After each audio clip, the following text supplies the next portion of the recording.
इंतजार की घड़ियां खत्म हो गईं। आ गया वो शाहकार जिसका था सालों से बेसब्री से इंतजार। आईसीसी चैंपियंस ट्रॉफी का मेला सजने को तैयार। रंगारंग इफ्तिताही तकरीब अब से कुछ देर बाद होगी। आईसीसी के अहम ओहदेदारान, क्रिकेटर्स और अहम शख्सियात शरीक होंगे। गुलकार आतिफ असलम चैंपियंस ट्रॉफी का ऑफिशियल गाना लाइव परफॉर्म करेंगे। मेगा इवेंट का आगाज 19 फरवरी से होगा।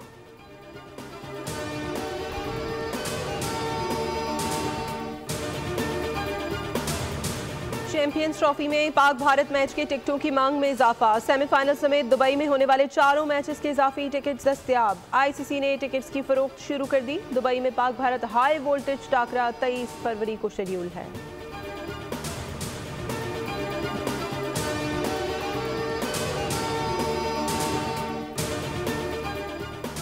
चेयरमैन पीसीबी का दुबई मैचेस के लिए यूएई से मिले महंगे तरीन बॉक्स को फरोख्त करने की हिदायत। Mohsin Naqvi champions trophy tournament के दौरान आम इंक्लोजर में बैठकर मैच देखेंगे।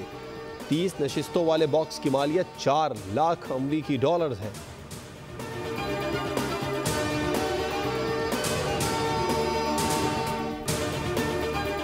चैंपियंस ट्रॉफी 2025 खेल का जुनून और स्पेशल ट्रांसमिशंस के साथ आपको कहते हैं खुशामदीद। मैं हूं सैयद फैसल करीम और मेरे साथ सादिया सैमसन। सादिया, कैसा फील कर रही हैं आप और how is the excitement, how is the जोश? हाँ, जोश इज गुड। जल्द आ रहा है खेल का जुनून सिर्फ बोल न्यूज़ पर। चैंपियंस ट्रॉफी की होगी चैंपियन ट्रांसमिशन। 19 फरवरी से शुरू होने वाले मेगा इवेंट पर क्रिकेटर्स का मेगा पैनल, साबिक क्रिकेट स्टार तनवीर अहमद और स्पोर्ट्स तज्जियाकार फवाद मुस्तफ़ा जानदार तज्जिया करेंगे। एक एक बॉल का होगा पोस्टमार्टम।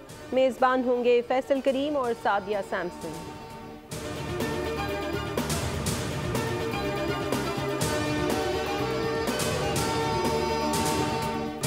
हम लड़ रहे हैं, जिनको समझ रहे हो कि ये जिहाद कर रहे हैं, ये खारजीज हैं। स्टेट के सामने अपने आप को सरेंडर कर दें, then they can expect mercy from the state. मजा है फौज का कि हमें बैठे लड़ रहे होते हैं, हमें कोई पता नहीं होता कौन पख्तून, कौन सिंधी, कौन बलोची, कौन पठान। हम कॉमरेड्स की तरह लड़ते हैं बस।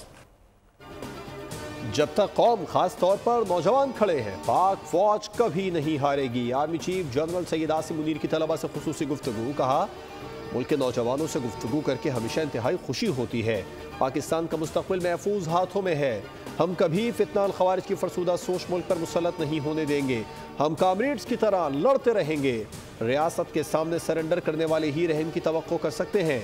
जनरल आसिम मुनीर ने कहा, पाक फौज में कोई सिंध, पंजाब, बलूची नहीं, सब एक हैं। दुश्मन अनासिर की फौज और अवाम में खलीज की कोशिश नाकाम रही और रहेगी। पाकिस्तानी अवाम बिलखुसूस नौजवानों का पाक फौज से मजबूत रिश्ता है।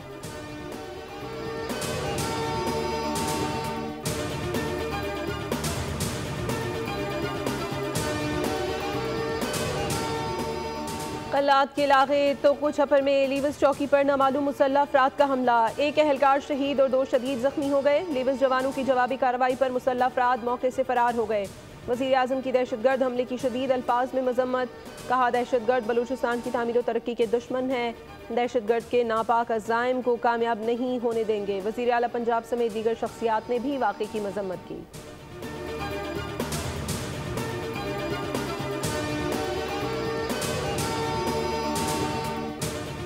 Chairman people's party Bilawal Bhutto ने नौजवानों में मायूसी का जिम्मेदार बानी पीटीआई को करार दे दिया। म्यूनिख में गुफ्तगू। कहा, आज मुल्क का नौजवान मायूस है तो इसमें बानी पीटीआई का किरदार है। इनसे जमहूरी किरदार की उम्मीद नहीं।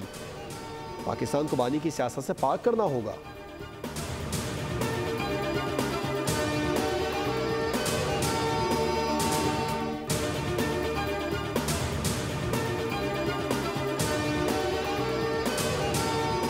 के फ्यूल एडजस्टमेंट के अंदर पर यूनिट 1.93 की जगह 4.98 पैसा लगाए गए। इस वक्त सखर और हमारे दूसरे शहर अंधेरों के अंदर डूबे हुए। अपील करते हैं वजीर आजम, प्राइम मिनिस्टर है हमारे, उनसे और सरदार अवैस अहमद लगारी साहब से कि आप अपना निज़ाम दुरुस्त करें। यह आपकी आईनी जिम्मेदारी है। के इलेक्ट्रिक अवाम का खून चूस रहा है। शहरियों से एक्स्ट्रा फ्यूल चार्जेस वसूल किए जा रहे हैं। सिंध के साथ काफ़ी मामलात में ज्यादती हो रही है। सखर के कई इलाकों में 2 घंटे भी बिजली नहीं आती। सूबे भर में ओवर बिलिंग एक मसला है। वज़ीर आज़म और वज़ीर तवानाई सिंध में लोड शेडिंग के मसले को हल करें। तर्जुमान सिंध हुकूमत अरसलान शेख ने विफाक को पॉलिसियाँ दुरुस्त करने का कह दिया। खबरदार किया कि पीपल्स पार्टी अवाम के साथ ज्यादती पर चुप नहीं बैठेगी। चाचा भतीजी का प्यार सब सूबों में यकसा तकसीम किया जाए।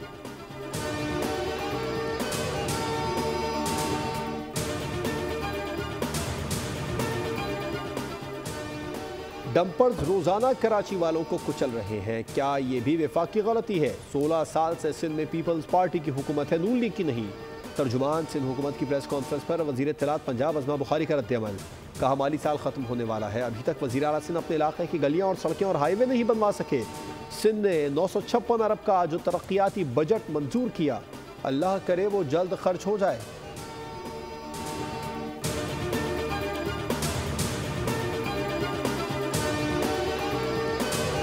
माफिया के हेड्स हैं, उन्हें खुली छूट दी गई है कि वो लोगों को कुचले, उनकी जानों से खेले। दावे कर रहे हैं हम सब पीछे रह जाएंगे, पुरअमन सियासत की बातें करने वाले माजी का सीगा हो जाएंगे तो अपने हाथों में मामलात लेंगे, फिर वही रूल करेंगे कराची की सड़कों।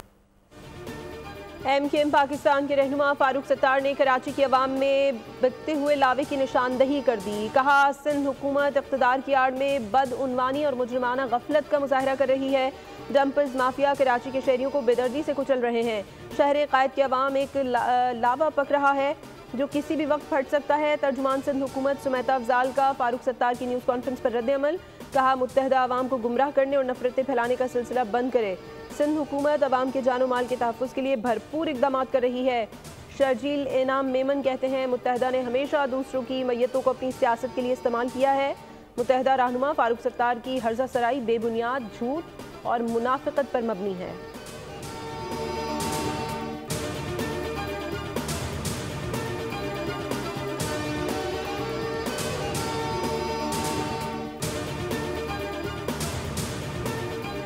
गवर्नर सिंध का कायम मकाम chief justice Sindh high court के नाम दूसरा खत लिखा। शहर में इंतजामी गफलत और कानून से रूगर्दानी हादसात की बड़ी वजह करार। कामरान खान टेसोरी ने खत में कहा एक ही दिन में 4 शहरियों की हलाकत संगीन मसला है।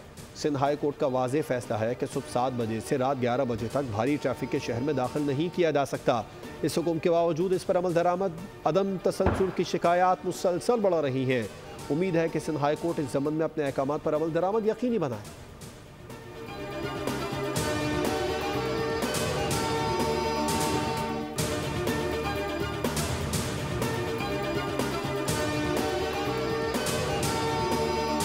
रैंडम डिस्प्यूट पे मुझे बिल्कुल नहीं समझ में आ रहा।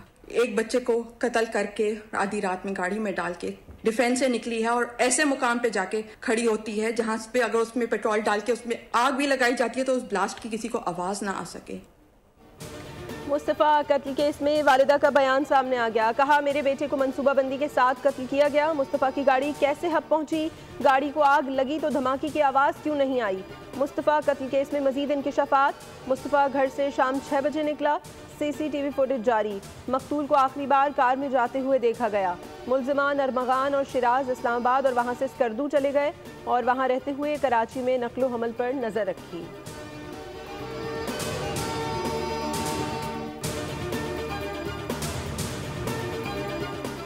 लाहौर की फ़ज़ा में ताजगी का मिशन 6,34,000 दरख्त लगाने का हदफ मुकर्रर। वज़ीर आला का लाहौर में 978 एकड़ पर कुदरती जंगल बनाने की मुहिम का आगाज़। सीनियर वज़ीर मरियम औरंगज़ेब ने कहा दरख्तों की दीवार खड़ी करके स्मोग और आलूदगी का कुदरती हल यकीनी बनाने के मनसूबे में शहरी हमारा साथ दें। लाहौर को ऑक्सीजन हब बनाने के लिए दरिया रावी के किनारे कुदरती एयर फिल्टर बनाने पर काम भी शुरू कर दिया है।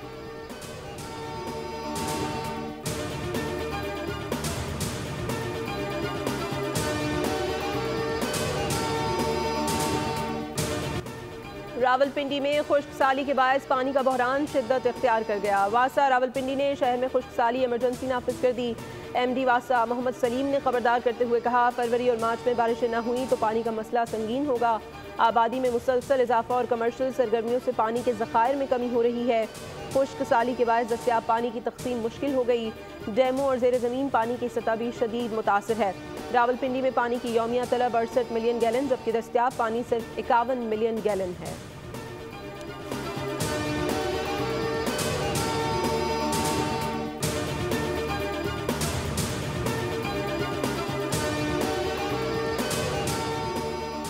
क़याम पाकिस्तान के बाद कायद आज़म ने उस वक्त के अमरीका के सदर को पहला ख़त लिखा था कि इसराइल की हिमायत न करें। पाकिस्तान ने किसी भी मुसलमान मुल्क से ज़्यादा फ़लस्तीन के लिए इक़दाम किए। जमात इस्लामी की गज़ा कॉन्फ्रेंस से खिताब में सेनेटर मुशाहिद हुसैन सैयद ने कहा, इसराइल और भारत को अरब ममालिक ने मुस्तरद किया। कायद आज़म ने कश्मीर को हमारी शरक करार दिया। चीन महकूम कौम की अस्करी जद्दोजहद को जायज़ तस्वुर करता है।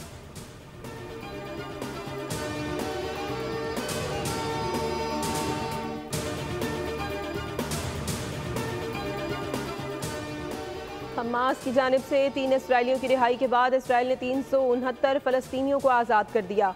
मुकम्मल इसराइली यरगमाली रिहा न हुए। अमरीकी सदर ट्रंप ने कहा है, डेडलाइन ख़त्म, अब इसराइल खुद फैसला करेगा, हम इसराइल के हर फैसले की हिमायत करेंगे। लंदन में हज़ारों अफराद का फ़लस्तीन के हक़ में मुजाहरा। ट्रंप के गज़ा प्लान को मुज़हिका खेज़ करार देकर मुस्तरद कर दिया। लंदन के मरकज़ी इलाके वेस्टमिंस्टर वाइट हॉल से शुरू होने वाले मार्च में मुजाहिरीन ने फ़लस्तीनी परचम थामे और गज़ा से हाथ हटाओ जैसे नारों वाले प्लेकार्ड्स उठा रखे थे। मार्च का इख्तिताम अमरीकी सिफारत खाने पर हुआ।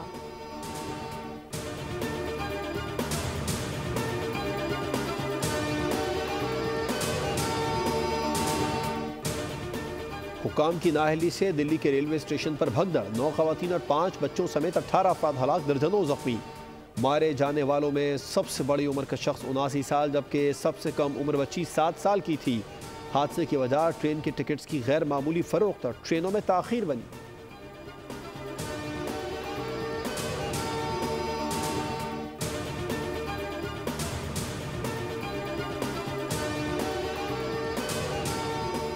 मोदी की मक्खन पॉलिश काम ना आई। अमेरिका से मजीद 120 गैर कानूनी भारतीय तारकीन वतन निकाले गए भारतीय शहरियों को खुसूसी तैयारे के जरिए अमृतसर पहुंचाया गया। भारतीय शहरियों का ये दूसरा ग्रुप है, जबकि आज एक और परवाज मजीद 157 भारतीय तारकीन वतन को लेकर भारत पहुंचेगी।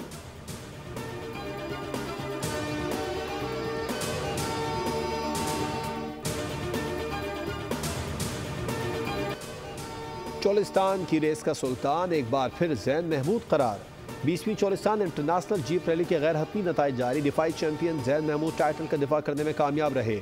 नादिर मक्सी दूसरे जबकि जाफर मक्सी तीसरे नंबर पर आए। दरावड़ फोर्ट के तारीखी मकाम पर तकरीब तकसीम इनामात मुनक़िद की जाएगी।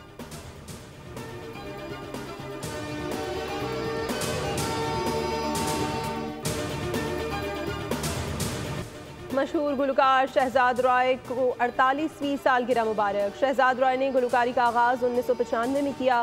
तालीमी शोबे में उनकी खिदमत से इनकार नहीं किया जा सकता। हुकूमत पाकिस्तान ने उन्हें सितारा इम्तियाज़ और सितारा इसार से नवाजा। सब्सक्राइब करें और बेल दबाएं ताकि कोई खबर रह न जाए।